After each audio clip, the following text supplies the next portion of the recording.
Dr. Harris is an inspiration for me and for our party. When we look at the things that we're doing in terms of turning people out, he epitomizes our message.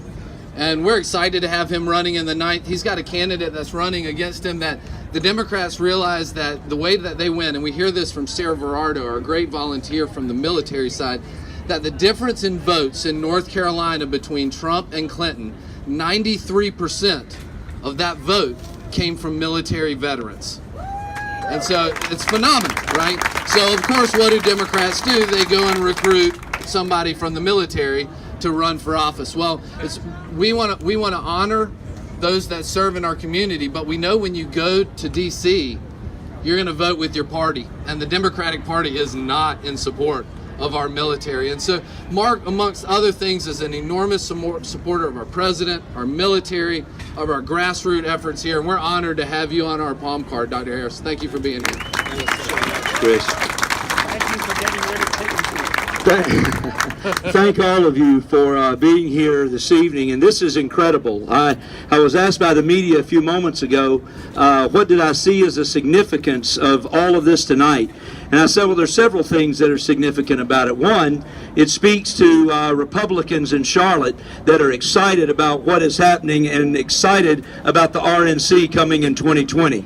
I also think it speaks something that the media is not talking much about. And ladies and gentlemen, we're not looking for a blue wave on November 6th. We're looking for the red wave that's going to sweep across North Carolina and very well may begin right here in Mecklenburg County. So we're excited just to see the turnout and the significance that plays. But also, I said it's significant because we understand that there are principles that are important. The principles we stand for are more than just politics. In fact, this convention, and you've heard it said many times, Dallas mentioned it, is sort of a bipartisan effort. And our mayor, Vi Lyles, is to be thanked and credited for the work that she did. But let me just tell you, it's not the first time it's happened, because in 2012, this city welcomed the DNC. And I was pastor of the First Baptist Church of Charlotte. If you look to my left and your right, you'll see that tower standing right there over First Baptist Church, Charlotte. I was a team player. We were welcoming the DNC to Charlotte. Nobody's more Republican and bleeds deep red more than I do. But you know what I did? I went out and found a Democrat city council member in New York named Fernando Cabrera, who I met at the Family Research Council Watchman on the Wall, invited him to Charlotte, and he preached on Sunday morning before they kicked off the DNC right here in Charlotte at First Baptist Church. Because principles that we stand for are more important than our politics at times.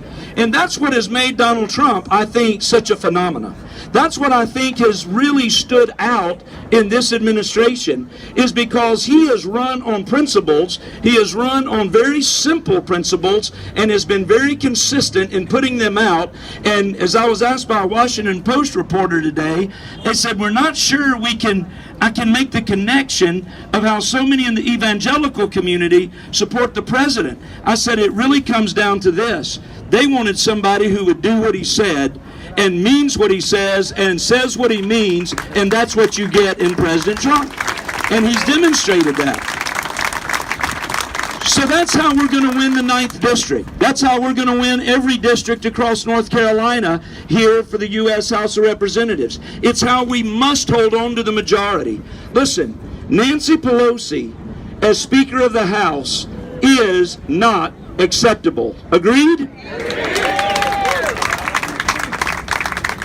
Maxine Waters, as Chairman of the Financial Services Committee, God help us, is not acceptable.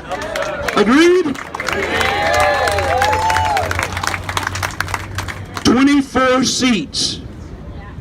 24 seats in the U.S. House is what have been targeted across this country. They don't care about the people. They've just simply gone out and recruited candidates that met a profile, and they don't really care which 24 seats, except they have selected those 24 seats because Democrats are good at one thing, and that is they stand united. Even when they're wrong, they stand united in their wrong. And they are pouring money from all over this country into those 24 seats. That's what we're up against. In fact, we're up against it to the point that we're raising funds, and we will continue to raise funds. And I want to tell you, we are getting help. You may read in the paper about divisions in the Republican Party. I haven't seen any of it, because I can just tell you from the day after the primary until now, I've received support from the Speaker of the House, Paul Ryan, from Kevin McCarthy, from Steve Scalise, from Patrick McHenry, from Mark Meadows, from Jim Jordan, from the House Freedom Fund, because, ladies and gentlemen, Republicans know that this election, so much is at stake, and we must stand together. And that's what tonight is about. And I am so thankful for you being here. I'm so thankful for you being willing to put boots on the ground and make sure that on November 6th, when we turn on the television and you look at the 9th District, as Congressman Mark Walker has said, you'll be able to tell in the first hour and a half on November 6th, election night, what it's going to be.